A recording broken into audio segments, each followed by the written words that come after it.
Welcome to Talk Tickers. Hey, glad to be here for this one. So imagine holding a winning lottery ticket worth millions of dollars. You've held it for decades, right?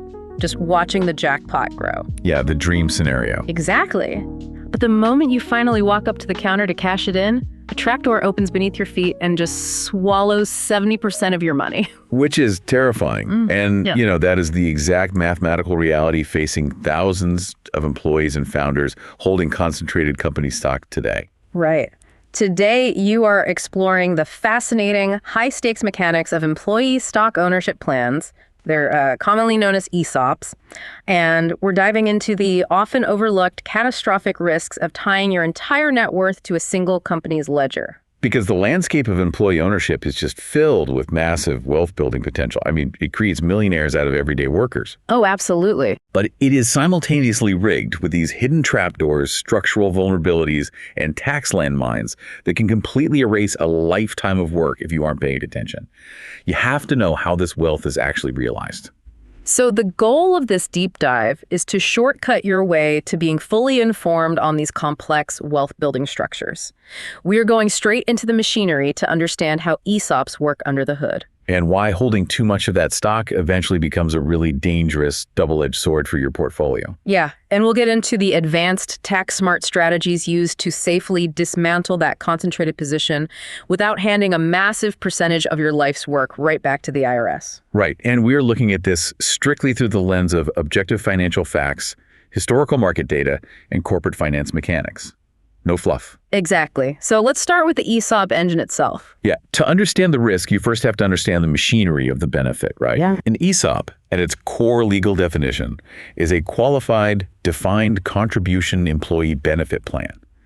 But it operates fundamentally differently than the typical 401k you might be used to. Because in a standard 401k, you allocate your own paycheck into a basket of diversified mutual funds, right? You're picking your investments. Exactly. An ESOP, however, is designed by law to invest primarily in the stock of the employer company. And the mechanics of how that stock actually gets into the plan are where the corporate financial engineering really shines. Oh, it's brilliant. We are usually talking about a structure called a leveraged ESOP. In this scenario, the company creates an ESOP trust. Which is a distinct legal entity, right? Designed just to hold shares for the benefit of the employees. Right. Now, a brand new trust doesn't have any money sitting in its bank account, so it has to borrow funds. It goes to a bank and takes out a massive loan. Yeah, a massive loan, which is heavily guaranteed by the company itself. And it uses that cash to buy shares. Typically, it's buying these shares from a departing founder or a group of private owners who are looking to transition out. Okay, so the trust now holds the stock, and it also holds the debt. Correct. And the critical mechanism here is how that massive bank loan actually gets paid back over time. Because the trust has no revenue. Exactly. The company makes annual tax-deductible contributions into the ESOP trust. It's much like a company making matching contributions to a retirement plan. Right. The ESOP trust then immediately turns around and uses those exact contribution dollars to pay down the bank loan. Wait. If the company is effectively paying the debt on behalf of the trust, but routing the money through the trust as an employee benefit contribution, that fundamentally changes the tax treatment of the debt repayment, doesn't it? You nailed it. That is the magic trick. Normally, if a corporation takes out a loan to buy out a departing shareholder, only the interest payments on that debt are tax deductible. Right. The principal payments, the actual chunk of the loan being paid down, have to be made with after-tax dollars. Exactly. But because these payments are legally structured as contributions to a qualified employee benefit plan, the company gets to deduct both the principal and the interest. That is wild. It is.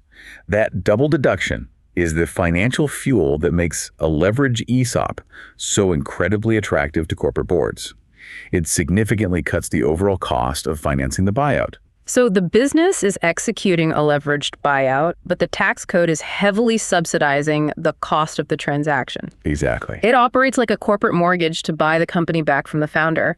But instead of a private equity firm or a bank owning the deed to the house at the end of the term, the employees get the deed. That's a great analogy. But taking on that much leverage has to put an immense strain on the company's balance sheet, right? Yeah. I mean, if this is essentially a leveraged buyout, how does a company support all that debt without crushing its own growth? Well, that is the primary structural filter for whether an ESOP can even exist. An ESOP is not a life raft for a struggling business. Right. To support the added leverage required to execute this transition, the business needs to have exceptionally strong, predictable cash flow and a healthy balance sheet. Because if they miss those debt payments, the whole thing falls apart. Exactly. And because the annual contributions to the ESOP are often tied to a percentage of the company's eligible payroll, labor-intensive companies with high payrolls often find this easier to manage from a regulatory standpoint. As opposed to highly capital-intensive companies with very lean staffs. Right. High-growth companies can also struggle with the ESOP structure because their future debt requirements will increase exponentially as the number of participants grows and the share price theoretically rises. The cash flow must be bulletproof. Okay, so assuming the company has the operational cash flow to handle the debt, the tax advantages beyond just the loan repayment are staggering. Oh, they get even better. Let's look at the absolute extreme of this tax engineering.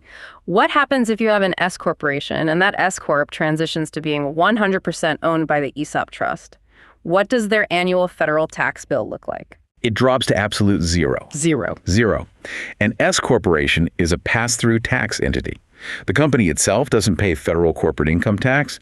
The tax liability passes directly through to the shareholders, Who normally pay it on their personal returns. Exactly.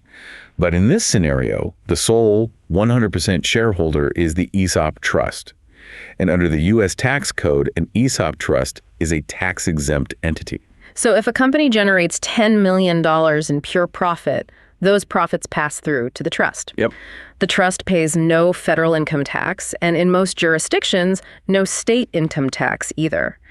The company operates in a completely tax-free vacuum. Which is just a massive competitive advantage. That zero tax environment allows the company to use all of that retained capital to pay down the acquisition debt significantly faster. Money that would have normally gone straight to the IRS. Exactly.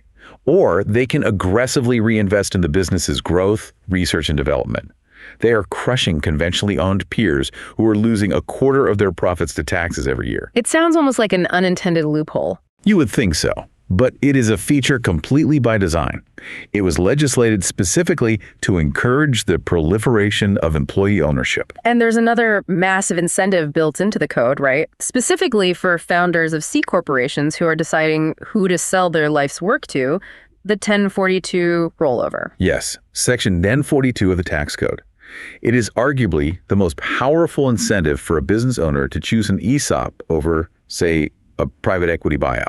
How does it work? If an owner sells their shares to an ESOP, and the ESOP ends up owning at least 30% of the C corporation after the transaction closes, the exiting owner can completely defer their capital gains taxes on the sale. They defer the tax potentially forever? Exactly, provided they follow a very strict set of mechanical rules. What's the catch? The founder must take the cash proceeds from the sale and physically reinvest them into what the IRS calls qualified replacement property. Mechanically, that means they have to buy the stocks or bonds of U.S. domestic operating companies. Right, and the timeline is rigid. They have a highly specific 15-month window to execute this reinvestment. Which opens when? The window opens 3 months before the actual sale to the ESOP and slams shut exactly 12 months after. If the founder successfully moves the capital into that qualified replacement property within the window, their original incredibly low-cost basis carries over. It carries over directly to their new diversified portfolio of public stocks. Right. So they do not pay a single dime of capital gains tax until they eventually decide to sell those newly purchased public stocks down the road. And if they simply hold those public stocks and live off the dividends until they pass away?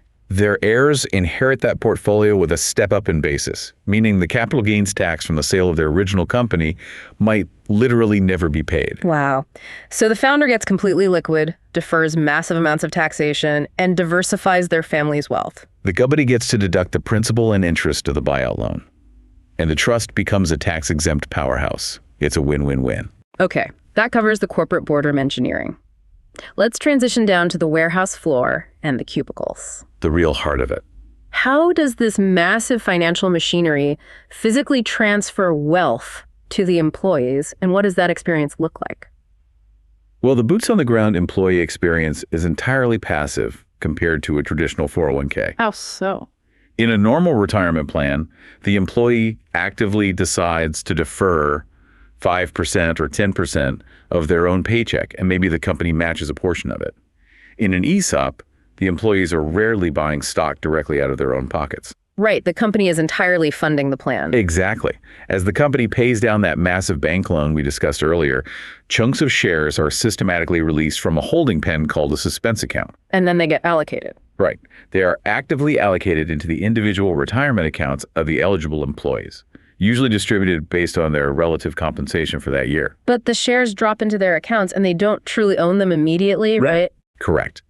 The company uses vesting schedules to ensure this wealth transfer acts as a golden handcuff for retention. What do those schedules look like? The law generally mandates two types of minimum vesting schedules for an ESOP. There is a 3-year cliff schedule, which is exactly what it sounds like. You legally own 0% of the shares in your account until the exact day you hit your 3-year work anniversary. Yep. And at that point, you fall off the cliff and instantly become 100% vested. Okay, what's the alternative? Companies can opt for a 6-year graded schedule. Under this mechanism, you vest 20% after your 2nd year of employment. And then an additional 20% each subsequent year. Exactly. Slowly climbing the ladder until reaching 100% vesting at the end of year 6. So you stay with the company, you put in the time, and slowly these shares accumulate and legally become yours. This fundamentally rewires the culture of the workplace, doesn't it? It absolutely does. We hear the phrase, run it like you own it, thrown around in corporate management seminars all the time as a motivational tactic. Yeah, usually meaningless corporate speak. Right. But in an ESOP, it is a literal financial reality. You own a piece of the machinery you're operating. And the macroeconomic data heavily supports the impact of that cultural rewiring. Studies tracking corporate resilience show that companies with widespread employee stock ownership weather economic storms significantly better than their peers. The data is striking. It shows ESOP companies are 7.3 times less likely to lay off employees than conventionally owned firms during economic downturns. Because the workforce understands intrinsically that every single dollar saved on the factory floor, every operational efficiency gained, directly inflates the eventual value of their own retirement accounts. Exactly. They're heavily invested in the survival and efficiency of the business. But because we are largely talking about private companies, there is no stock ticker scrolling across a television screen for the employees to check. Right. There's no Yahoo Finance cage for them. So how do they actually know what their private shares are worth on a day-to-day basis? That valuation process is heavily regulated by the Department of Labor to protect the employees from manipulation. By law, an ESOP holding stock in a closely held private company must have its share price determined at least annually. By an independent party, I assume. Yes, by a completely independent appraiser. This appraiser is hired strictly by the ESOP trustee, not by the company's CEO or management team. So they open up the hood of the business. Right. Analyzing the raw cash flow, the outstanding debt, revenue projections, comparable market conditions, they apply complex valuation metrics to arrive at a fair market value. And they often include discounts for the lack of marketability, right? Right. Since the stock can't be sold on a public exchange. Exactly. That single annual share price dictates exactly what every employee's account is worth for that year. Okay, so let's walk through the end game for the employee. The payout. An employee has been on the floor for 20 years. They are fully vested. The independent appraiser has steadily increased the stock price over 2 decades, and now the employee is ready to retire. A great position to be in. But they can't just log into a retail brokerage app and hit sell because there is no public market for these private shares. Right. When an employee separates from service or retires, they are legally entitled to receive their vested balance. And the distribution of that wealth must begin within a specific regulatory time frame. But pulling massive amounts of cash out of the company all at once would damage the business. Precisely. So the payout is usually structured in substantially equal payments spread over a period of no more than 5 years. But what is actually being distributed to them? Are they being handed physical stock certificates or cash? Often, they are distributed the actual shares of the private stock. But as you noted, a private stock certificate is basically useless to a retiree trying to buy groceries. Exactly. This is where the legal mechanism of the put option activates. Well, Because the shares are inherently illiquid, the company is legally obligated to attach a put option to the distributed shares. meaning the exiting employee has the absolute right to force the company to buy the shares back from them. Yes. At the most recently appraised fair market value, The legal framework dictates that this put option must be made available to the employee during 2 highly specific 60-day windows. When do those windows happen? The first window opens immediately following the distribution of the shares, and a second window opens in the following plan year. Wait, if we flip the perspective back to the corporate boardroom, the mechanics of that put option reveal a glaring operational vulnerability. Oh, massive one. If multiple veteran employees who have spent 30 years accumulating massive account balances all decide to retire in the exact same year, doesn't the company suddenly have to write massive checks to buy back all those shares? In a very compressed time frame, yes. You have identified the most significant structural risk of operating an ESOP. In the industry, it's called a repurchase obligation. It acts as a massive, unpredictable liquidity drain on the company's cash reserves.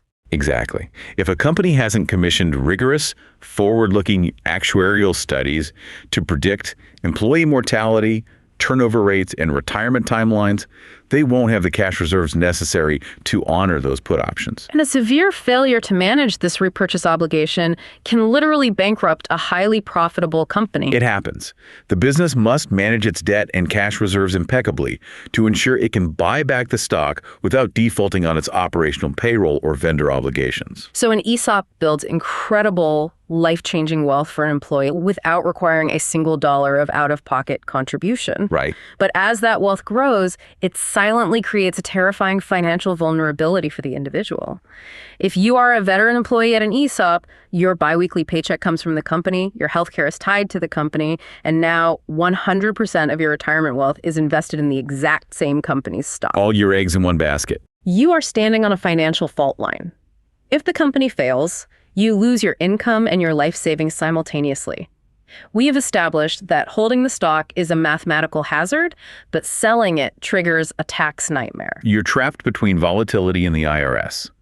Let's explore the double-edged sword of concentrated stock risk. Right, the classic concentration risk paradox. A concentrated position is generally defined in financial planning as holding 10% or more of your overall investment portfolio in a single security. And it doesn't matter if you acquired that stock through an ESOP, through executive compensation options, or simply inherited it from a grandparent who bought it decades ago. Right, the resulting disproportionate allocation of wealth is the same.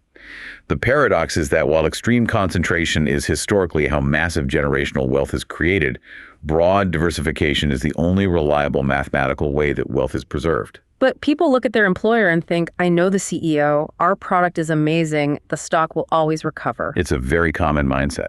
But historical market data paints a very sobering mathematical reality of single stock risk.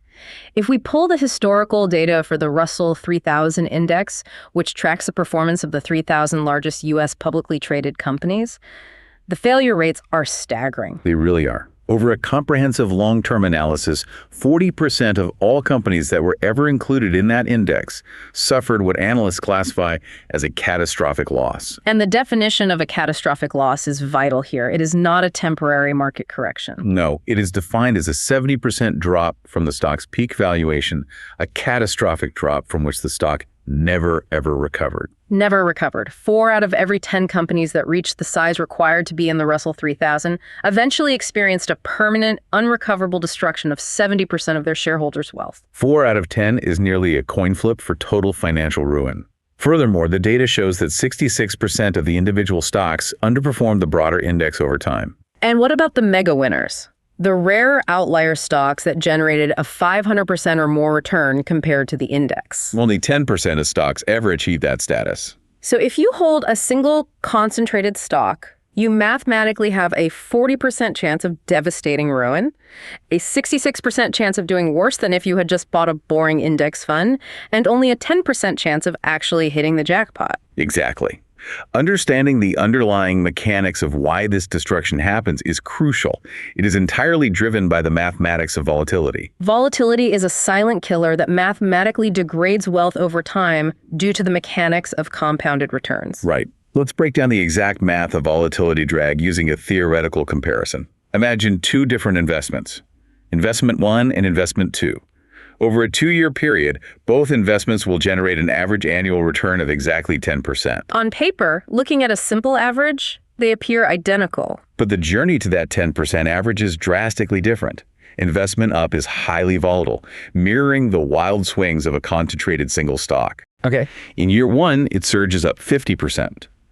In year 2, the sector crashes and the stock drops 30%. The simple average of a positive 50 and a negative 30 is a positive 10. Right. Now, investment 2 is a steady, broadly diversified portfolio. It goes up 15% in year 1 and grows a modest 5% in year 2.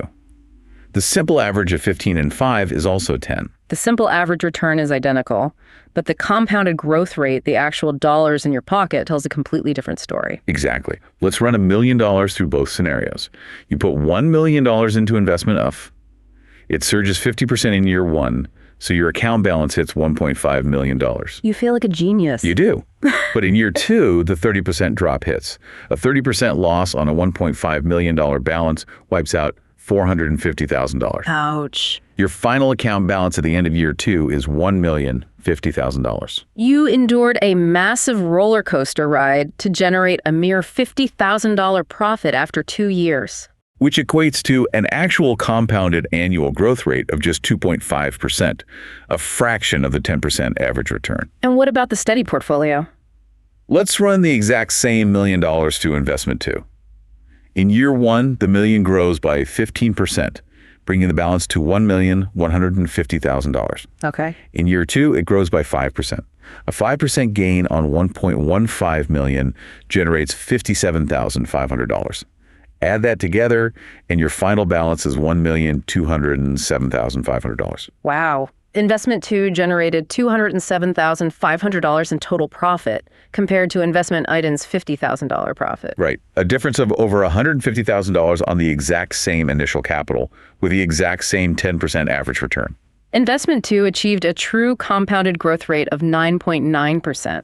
Simply because investment I experienced higher volatility, wilder numerical swings up and down it, suffered a massive drag on actual wealth creation. The mathematical reality is that when you experience severe downside years, your portfolio requires a disproportionately higher percentage gain just to claw back to the break-in point. This is why a diversified portfolio, which naturally suppresses volatility by blending non-correlated assets, will mathematically outpace a highly volatile single stock over a long time horizon. Exactly, even if that concentrated stock has a few spectacular years. There is a historical, real-world example that perfectly illustrates this mathematical drag. Let's look at General Electric. Oh, perfect example. Over a specific 10-year period leading up to 2016, if an investor held a standard, highly diversified 60-40 portfolio, meaning 60% broad market stocks and 40% stable bonds, they enjoyed a steady 5.8% actual compounded annual return while experiencing a fairly low, comfortable volatility metric of just 9.2%. Right. Now, contrast that experience with an investor who held all their wealth in GE stock over that exact same decade. GE was universally considered a massive, unshakable blue-chip behemoth. Sure. Yeah. Yet over those 10 years, the stock generated a meager 1.9% annual return, while subjecting the investor to a massive, gut-wrenching 28.9% volatility metric. The concentrated investor took on 3 times the mathematical risk, endured 3 times the psychological stress, all for a fraction of the financial reward. The market simply does not compensate you for taking on the unforced error of concentration risk. If the math of volatility drag is so irrefutable and the historical data of the Russell 3000 is so devastating, why do intelligent people refuse to sell? What is the psychological anchor keeping them chained to the hull of a single stock? The psychological anchors are deeply rooted in human behavioral finance. First, there is intense loyalty. If the stock represents your employer or a company you helped build from the ground up, selling feels like a betrayal. Sure. Second, there is severe overconfidence bias. You walk the halls of the company, you know the executive team, you see the new product prototypes, so your brain convinces you that you possess asymmetric inside knowledge, making your specific stock immune to macroeconomic failure. And a third is regret risk. Investors are paralyzed by the fear that the morning after they finally sell their shares, the company will announce a massive acquisition and the stock price will instantly double. They cannot stomach the potential regret of missing out. But the absolute heaviest anchor, the one that freezes almost every single investor into a state of total inaction, is the overwhelming fear of paying capital gains taxes. Without a doubt. If you have held a concentrated position for decades or built a company from scratch, your cost basis, the original price you paid for the asset, is likely sitting near zero. So if you liquidate that position, almost the entire value of the sale is classified as a taxable gain. Investors look at that looming tax bill, which can easily consume up to 23.8% federally for long-term capital gains, plus additional state taxes depending on their residency, and they simply freeze. They irrationally choose to do nothing. Right. Opting to hold a highly volatile asset rather than accept the certain loss of writing a check to the government. We have to challenge that psychological framing. By holding the stock just to avoid the IRS, people are essentially letting the tax tail wag the investment dog. That's exactly what it is. It's like refusing to leave a sinking ship because you don't want to pay the toll for the lifeboat. It's a complete failure of risk assessment. You are so fiercely protective of not giving 20% to the government today that you willingly expose 100% of your wealth to the 40% mathematical probability of a catastrophic collapse tomorrow. It is entirely irrational when viewed through the lens of mathematical preservation. Losing 20% of your gross value to capital gains is mathematically and functionally superior to losing 70% of your net wealth in a catastrophic single stock decline. Right. Yes, if you sell and pay the tax toll, you're working with the smaller, immediate pool of capital. Yeah. But if you systematically reinvest that remaining post-tax capital into a broadly diversified portfolio featuring lower volatility and steady compounded growth, the math shows you will very likely outpace the stagnant, volatile single stock over a 10-year horizon. You will eventually recoup the tax costs through compound growth. Exactly. And more importantly, you permanently protect your standard of living from the existential threat of corporate bankruptcy. The fundamental investment merits and risks of owning the asset must always supersede the tax considerations of selling it. So once you accept the mathematical necessity of dismantling the concentration bomb, the question immediately shifts from should I sell to how do I sell this safely? Especially when the stock is trapped inside complex retirement or compensation structures. Right. This requires a holistic integration of your entire financial picture to protect the nest egg. You cannot view an ESOP or a massive stock grant in isolation. It must be mapped against your broader retirement infrastructure. For instance, many large corporations offer their employees both an ESOP and a traditional 401k plan. Right. Because the ESOP heavily concentrates the employee's total portfolio in a single equity, fiduciaries overseeing the plans must evaluate the interaction between the two.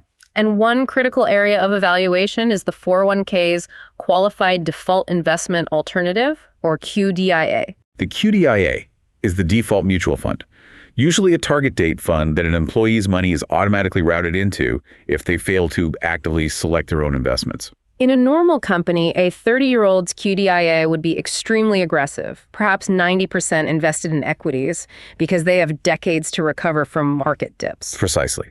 But if that same 30-year-old also has massive undiversified equity exposure through the company ESOP, placing their 401k into a 90% equity QDIA creates a compounded, highly dangerous risk profile. So what should they do? The plan fiduciary might strategically shift the 401k default into a much more conservative glide path, heavier in fixed income bonds and cash equivalents, specifically to counterbalance the extreme volatility risk at the ESOP stock.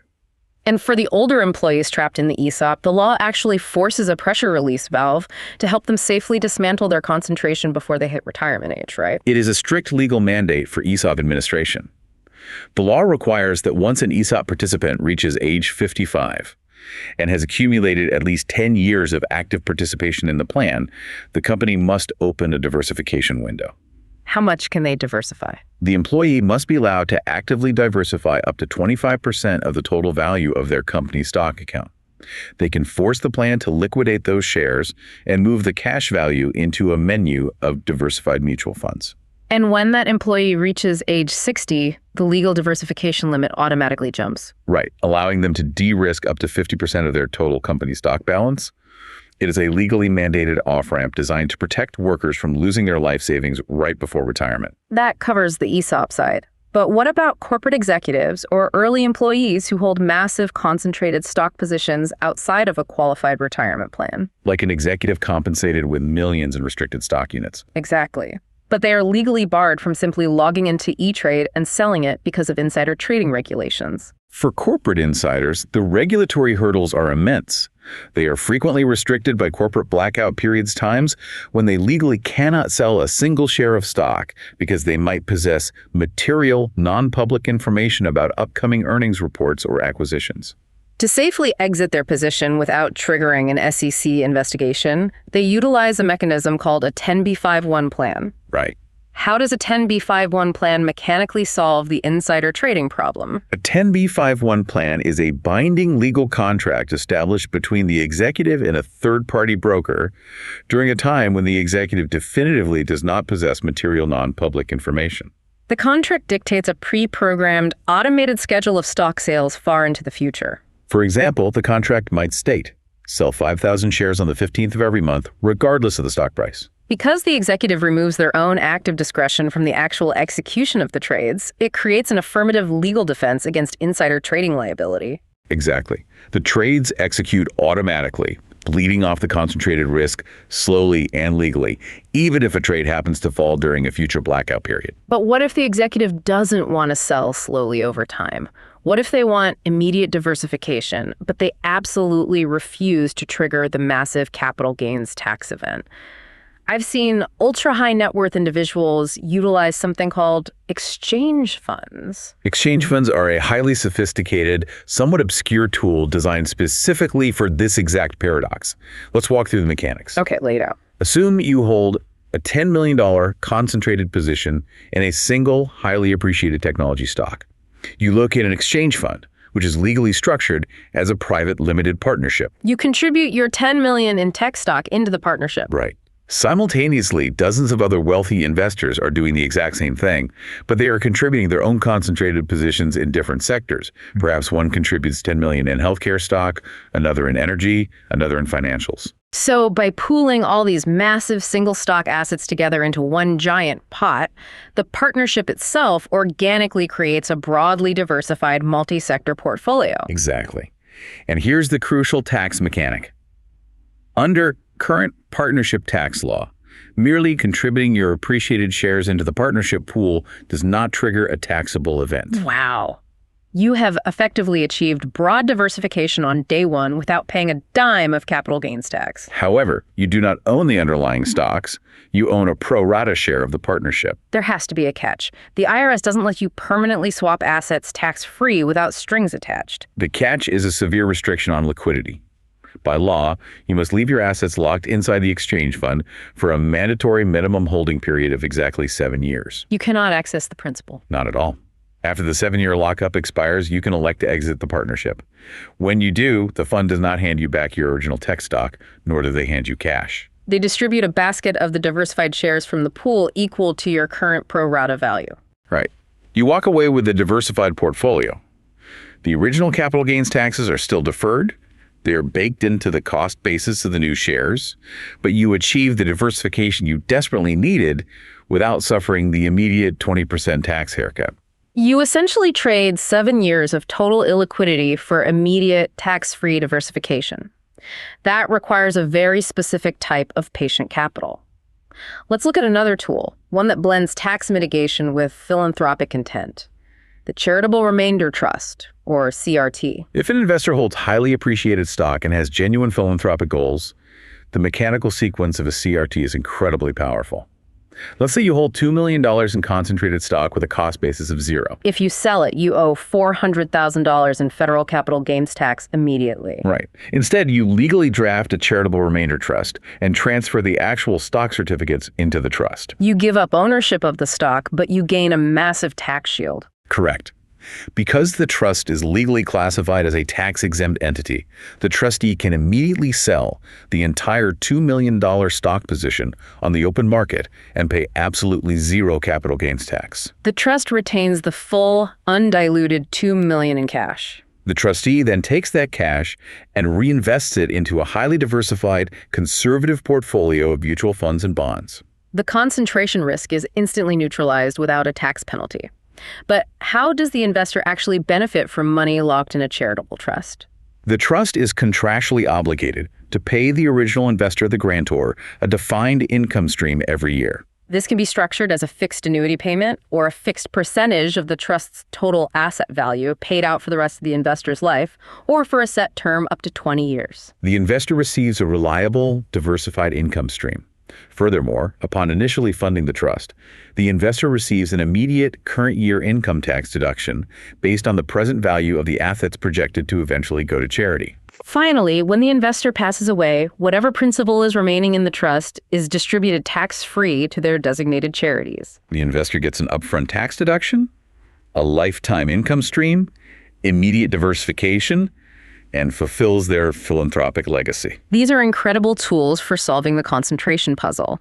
But as we navigate these complex compensation structures, we absolutely must address the hidden dangers of certain types of stock awards. Right. Specifically, we need to walk through the devastating mechanics of incentive stock options, or ISOs. There is a specific tax landmine hidden in ISOs that can financially ruin an unsuspecting employee. You are referring to the phantom income alternative minimum tax trap. It is vital to understand the exact mathematical sequence of this trap because it destroys wealth with terrifying speed. Let's break down the rules. With an incentive stock option, the company gives you the right to buy shares in the future at a locked-in, discounted price called the strike price. When you finally decide to exercise the option, meaning you write a check to actually buy the stock at your cheap strike price, you do not owe regular ordinary income tax on the transaction right away. That sounds like a great deal. You buy the stock cheap and no regular taxes are due. But the IRS has a shadow tax system waiting in the wings. The alternative minimum tax, or AMT. The AMT is a parallel tax code designed to ensure that high earners utilizing mass deductions or specialized tax breaks still pay a baseline minimum amount of tax to the government. So how does it hit the ISOs? When you exercise an ISO, the IRS looks at the mathematical difference between your cheap strike price and the actual fair market value of the stock on the exact day you exercised. The IRS takes that entire spread and forcibly injects it into your AMT calculation as taxable income. Let's put concrete numbers to this so the trap becomes glaringly obvious. Let's say you hold options for 10,000 shares. Your strike price is $10 a share. The company goes public, the stock rockets to $100 a share, and you decide to exercise. You write a check for $100,000 to buy the shares. You now hold 10,000 shares worth $1 million. Your spread is $90 per share, or $900,000 total. The IRS looks at that transaction and says, congratulations, you just generated $900,000 of income. But you haven't sold a single share. You have zero actual cash in your pocket from this transaction. All you have are the stock certificates. Exactly. It is entirely phantom income. But here is where the trap snaps shut. To get the highly favorable long-term capital gains tax treatment on an ISO, which is the whole reason you want an ISO in the first place, the law strictly dictates you must hold the physical stock for at least 1 full year after the date of exercise before you sell it. So you are forced to hold the stock for 365 days. But the tax year ends, April arrives, and the IRS demands payment for the AMT generated by your phantom $900,000 spread. Based on AMT rates, you might suddenly owe a $250,000 tax bill due in cash. And here is the catastrophic scenario. What happens if, during that mandatory 1-year holding period, the tech sector crashes and your company's stock plummets from $100 back down to $15 a share? Your paper wealth is completely annihilated. Your 10,000 shares are now only worth $150,000. But the IRS does not care that the stock crashed. Your AMT liability was legally locked in based on the $100 valuation on the exact day you exercised the option. You still legally owe the IRS $250,000 in hard cash for taxes on wealth that has effectively evaporated into thin air. Your remaining stock isn't even worth enough to cover the tax bill. You might be forced into personal bankruptcy just to pay the tax on a gain you never actually realized. That is absolutely brutal. It's like paying taxes on a winning lottery ticket that the government then decides is expired. It's the ultimate trapdoor. It really is. You hold what looks like a winning ticket, the government taxes you on the jackpot, and then the ticket expires before you can cash it. You are left holding the tax bag on an illusion of wealth, which proves why simply acquiring company stock is only half the battle. Having a rigorous mathematically modeled exit strategy is non-negotiable. And that brings us to the final and perhaps most powerful segment of our deep dive. For those who hold highly appreciated company stock inside a qualified plan like a 401k or an ESOP, and they are finally ready to retire, there is a legendary, little-known provision in the tax code that can save them an absolute fortune. Let's explore net unrealized depreciation. Net unrealized appreciation, or NUA, is arguably the single most powerful tax mitigation hack explicitly written into the U.S. tax code for corporate employees. But to understand why it's so powerful, we first have to understand the baseline rules of retirement distributions. Normally, when you retire and leave your company, you take your entire 401k balance and roll it over into a traditional IRA. That rollover is a non-taxable event. The money continues to grow tax-deferred. However, when you eventually need cash to buy groceries or pay the mortgage, every single dollar you pull out of that IRA is taxed as ordinary income. And ordinary income tax is the highest, most punitive tax bracket in the code. If you are a high earner, or if you are forced to take massive distributions, you could be surrendering up to 37% of your wealth straight to the federal government. But NUA fundamentally alters that mathematical destiny, specifically for the company stock portion of your portfolio. Exactly.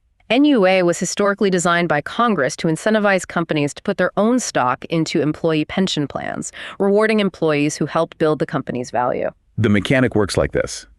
Instead of rolling your company's stock into an IRA where it will be doomed to ordinary income rates, you execute an in-kind transfer. You physically move the actual shares of company stock out of the 401k and directly into a standard taxable retail brokerage account. Let's stop right there. Moving assets out of a pre-tax 401k directly into a taxable retail account is usually a massive taxable event. It is a taxable event, but the IRS applies a uniquely generous calculation. When you execute this in-kind transfer, you only have to pay ordinary income tax in the current year on the original cost basis of the stock. The cost basis is the exact price the 401k plan originally paid to acquire the stock, which could have been decades ago when the shares were practically pennies. Exactly. It is often a tiny fraction of what the massive block of stock is actually worth today. You pay your ordinary income tax solely on that tiny cost basis. The massive accumulated difference between that original cost basis and the current highly appreciated market value of the stock is legally classified as the net unrealized appreciation. The magic of the NUA election is that this massive gain is stripped of its ordinary income status. It is instantly reclassified as long-term capital gains. So when you eventually log into your brokerage account and sell those shares to fund your retirement, you are paying the much lower, highly preferential capital gains rate, which maxes out at 20% federally, instead of the brutal 37% ordinary income rate. That is a staggering permanent tax reduction. But the IRS doesn't just hand out structural tax breaks of this magnitude without building a maze of tripwires. The rules to execute an NUA must be incredibly strict. The rules are rigid, and if you violate a single one, the entire NUA election is irreversibly invalidated and your entire balance reverts to ordinary income taxation. What's the first rule? First, the distribution must be a complete lump sum distribution. You are required to empty your entire vested balance from all of the employer's qualified plans within one single tax year. You cannot leave a trailing balance behind. Second, the distribution of the company stock must be taken as actual physical shares.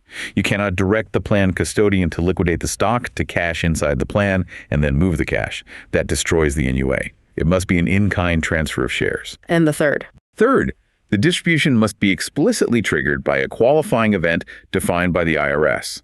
Complete separation of service from the company, reaching the age of 59 and a half, total disability, or death. And there is a massive hidden trapdoor regarding age requirements and required distributions? Yes, the required minimum distribute, or RMD, trap. If you are an older employee who delayed retirement, and you have already started taking legally mandated RMDs from that specific 401k plan in previous tax years, you have permanently disqualified yourself from utilizing NUA. Because by taking a partial distribution in a prior year, you violated the lump sum within one tax year rule. Precisely. Let's run this through two highly specific mathematical case studies to prove exactly when this hack creates generational wealth and when it explodes in your face. Let's look at Tony's scenario. Tony represents the absolute ideal candidate for NUA. Tony is 67 years old and he just formally retired. He has a total of $2 million sitting in his company 401k. Half of that balance, $1 million, is invested in standard mutual funds. The other half, $1 million, is entirely composed of his company's stock. Now, because Tony worked on the factory floor for 40 years, the plan started buying that stock decades ago when it was incredibly cheap. The actual cost basis for his entire $1 million block of stock is a mere $50,000. The spread between the $50,000 basis and the $1 million market value means Tony has a massive $950,000 NUA gain waiting to be harvested. Exactly. Currently, in retirement, Tony is sitting comfortably in the 24% ordinary income tax bracket. If Tony executes the NUA strategy flawlessly, here's the mechanical sequence. He rolls the $1 million of standard mutual funds safely into a traditional IRA, deferring those taxes. Simultaneously, he transfers the $1 million of company stock in kind directly to a taxable retail brokerage account. Under NUA rules, Tony owes ordinary income tax today, but only on the $50,000 cost basis. We can actually optimize this even further. If Tony had diligently made after-tax contributions to his 401k plan over his 40-year career, the IRS allows him to allocate those after-tax dollars to buy down the basis. Let's assume Tony applies $40,000 of his historical after-tax money directly against the basis.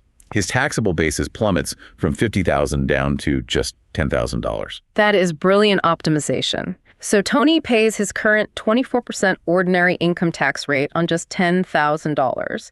That is a mere $2,400 in taxes paid today to legally move $1 million of wealth entirely out of the restrictive pre-tax retirement system. And he does not owe a single dime of tax on the remaining $990,000 of value until he actively decides to sell those shares. When he does sell, every dollar of gain up to the date of distribution is taxed at the highly favorable long-term capital gains rate. But the primary tax arbitrage isn't even the only benefit. By executing this move, Tony accidentally solved another massive retirement problem: the looming threat of required minimum distributions. This is the hidden superpower of NUA.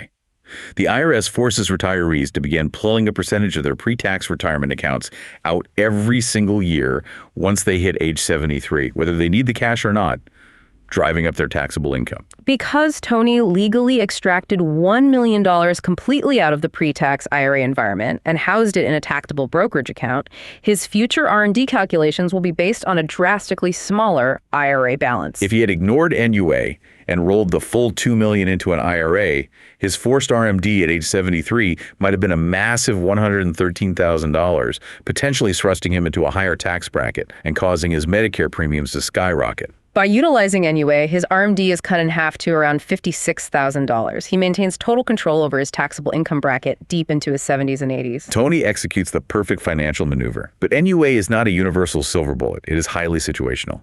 Let's look at a scenario where NUA is a disastrous choice. Let's talk about Irwin. Irwin perfectly illustrates the danger of blindly applying tax hacks without running the specific math. Irwin is 65 years old. He is a senior corporate executive currently earning a massive salary of $500,000 a year, which firmly places him in the brutal 35% ordinary income tax bracket today. He has $2.5 million in his 401k, with $500,000 of that allocated to company stock. However, because he is an executive who accumulated the stock recently, the cost basis is quite high. Let's say it's $250,000. The spread is incredibly narrow, the basis is high, the NUA is low, and his current income bracket is near the absolute maximum. Exactly. The total NUA is only $250,000. If Irwin stubbornly decides to execute an NUA election, the mechanics work against him. The $250,000 cost basis is immediately added to his taxable income this year. That forces his total taxable income up to $750,000. Instantly thrusting him into the absolute highest 37% tax bracket. He will be forced to write a massive six-figure tax check to the IRS today during his peak earning years. And because the NUA capital gain spread is relatively small, the future tax savings on the back end will never mathematically make up for the massive, unnecessary upfront tax hit he took on the front end. For Irwin, the mathematical decision is clear. He must completely ignore NUA. His optimal move is to simply roll the entire $2.5 million into a traditional IRA, defer all taxation entirely, let the money continue to compound, and slowly pull the money out years later in retirement when his executive salary has disappeared and his ordinary income tax bracket has dropped significantly. NUA is a highly calibrated mathematical calculation, not a blanket guarantee of success. You use it when the cost basis is an exceptionally low percentage of the total market value, and when your current ordinary income tax bracket is equal to or lower than what you project it will be in the future. We've thoroughly dismantled the concentration risk inside qualified retirement plans. But what if you are facing a massive concentration bomb in a standard taxable brokerage account? Like a founder situation? Yeah. Let's say you built a tech company, took it public, and now you hold a terrifying $10 million in a highly volatile company stock. Because you founded the company, your cost basis is zero. You desperately need to diversify to protect your family's wealth. But if you hit sell on the entire block today, you will instantly trigger roughly $2.38 million in capital gains taxes. How do we dismantle that bomb without surrendering a quarter of the wealth? This is where we elevate from basic tax planning into the realm of algorithmic institutional financial engineering. We utilize a tool called a tax-smart separately managed account, or SMA. How does this SMA technology compare to just selling it off slowly? Let's compare 3 different liquidation scenarios. Scenario 1 is the rudimentary brute force method. You want to exit the stock, but you want to spread the tax paying out over 10 years to avoid jumping into higher capital gains brackets. So you manually sell $1 million of the concentrated stock every single year for 10 years. It's methodical, but it's painfully expensive. You simply pay the capital gains tax on that $1 million tranche every year. Over the course of the 10 years, assuming rates stay flat, you ultimately bleed out the full $2.38 million in taxes. Correct. It mitigates the immediate hit, but it does nothing to actually reduce the total tax liability. Now let's introduce the technology in scenario 2 with a tax-smart SMA. The overarching goal remains the same. You still need to sell $1 million of the concentrated stock in year 1. But instead of just taking the cash and paying the tax, you transfer the entire $10 million position into the SMA environment. You sell the first $1 million tranche, but you immediately reinvest those proceeds inside the SMA into a highly diversified portfolio of hundreds of individual stocks. You've created a diversified pool of assets sitting right next to your concentrated stock. And now, the algorithm takes complete control. It operates like a highly sensitive financial thermostat. What is it looking for? Every single trading day, the software scans the hundreds of individual stocks in that newly created diversified portfolio. It is actively hunting for cold spots, individual stocks that have temporarily dipped in price due to market fluctuations. The moment it finds a cold spot, the algorithm automatically sells that specific stock to harvest the tax loss. It then immediately replaces that sold stock with a mathematically similar but not identical stock to maintain your portfolio's desired asset allocation without triggering the IRS wash sale rules. So the secret sauce here isn't just selling slowly, it's actively seeking out losses elsewhere in your portfolio to cancel out the gains of your concentrated stock. Yes, exactly. By constantly churning the negative performers in the diversified portfolio, the algorithm is intentionally manufacturing a massive stockpile of paper tax losses. And those paper losses are the key to unlocking your concentrated stock. Let's look at the math in year 1. Out of that $1 million diversified portfolio, let's assume the algorithm successfully harvests $100,000 in pure tax losses. Because you now hold those losses on your ledger, the thermostat kicks in to balance the temperature. You can reach back into your massive pile of concentrated company stock and sell an extra $100,000 worth of shares completely tax-free. Yeah. The newly harvested losses perfectly cancel out the massive capital gains. This creates a compounding snowball effect. In year 2, you sell your scheduled $1 million tranche, but now you have $2 million actively invested in the diversified loss harvesting side of the account. The canvas for the algorithm to hunt for losses has doubled in size. The loss harvesting engine grows more powerful every single year as more capital flows into the diversified side. Because of this exponential compounding effect, you are able to sell larger and larger chunks of the concentrated stock entirely tax-free. By deploying this algorithm, you might be able to completely exit the $10 million position in 9 years instead of 10, pulling your risk exposure down faster. And you've mathematically reduced your total nominal tax bill from $2.38 million down to roughly $2.11 million. You saved over $250,000 simply by letting software aggressively hunt for market inefficiencies. That's brilliant. It is, but we can take it one step further. Scenario 3 represents the absolute ultimate optimized exit strategy. It utilizes the exact same algorithmic tax-smart SMA mechanics, but we introduce a massive catalyst. That's a catalyst. On day one, when you transfer the $10 million of concentrated stock into the SMA, you also reach into your personal bank account and deposit $5 million of outside uninvested cash into the SMA. Wait, if you add $5 million in fresh cash on day one, you weren't just parking it. You are immediately deploying it to the diversified portfolio. Right. You are giving the algorithm a massive $6 million canvas of diversified assets to hunt for losses on from the very first minute, rather than waiting for the portfolio to grow slowly over a decade. You are supercharging the loss harvesting engine on day one. You have deduced the exact mathematical advantage. In scenario 2, the algorithm was only hunting for losses within a $1 million pool.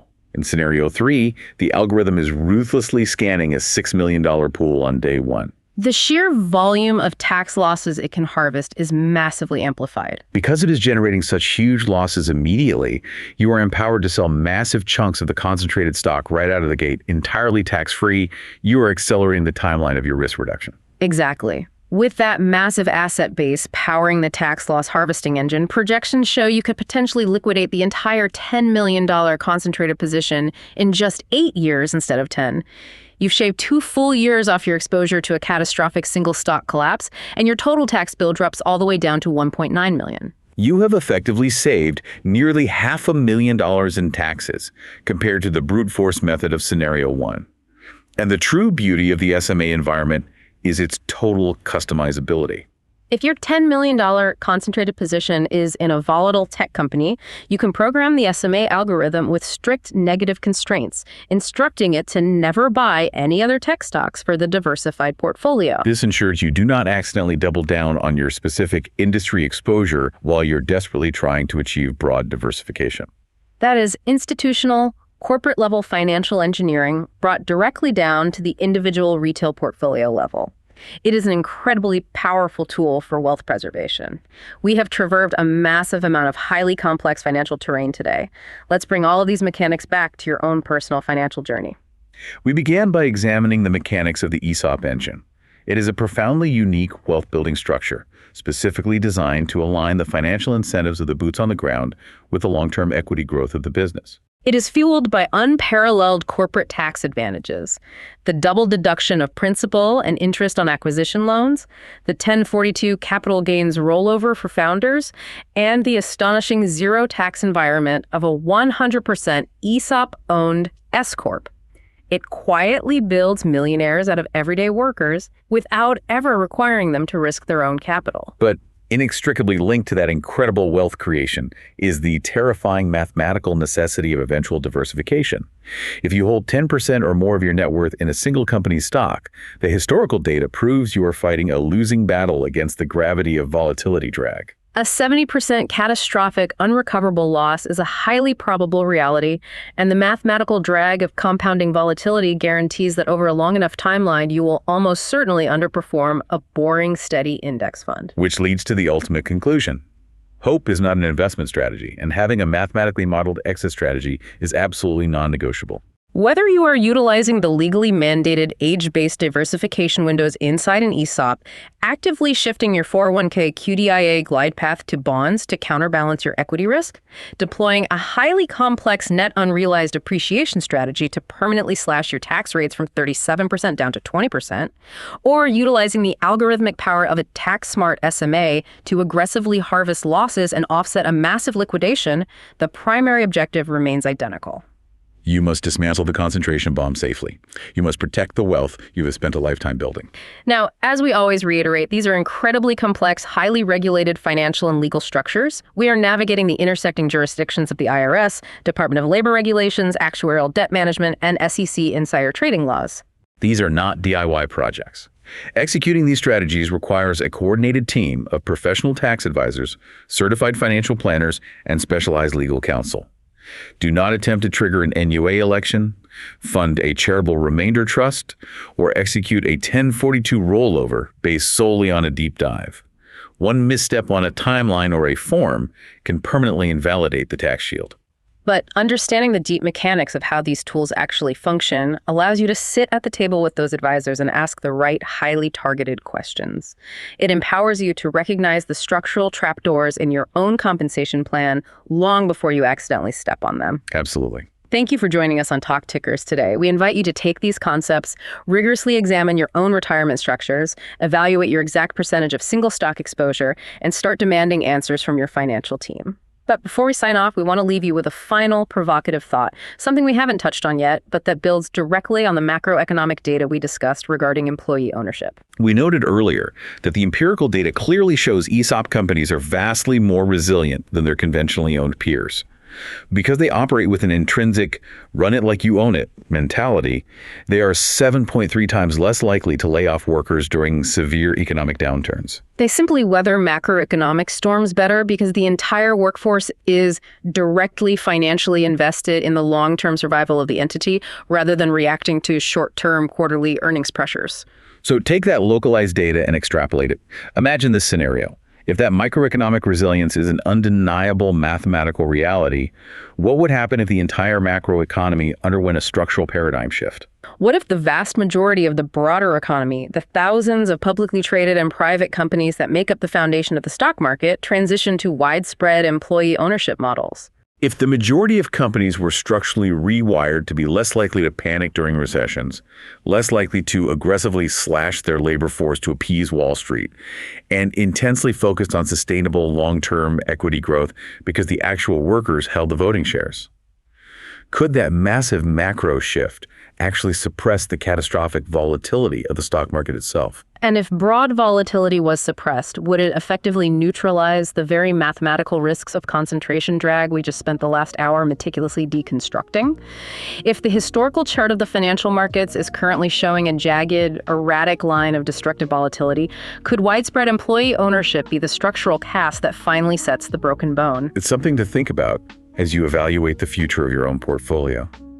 It is a profoundly fascinating macroeconomic question to mull over. Keep diving deep, keep asking the hard questions about the mechanics of your wealth, and we will see you next time.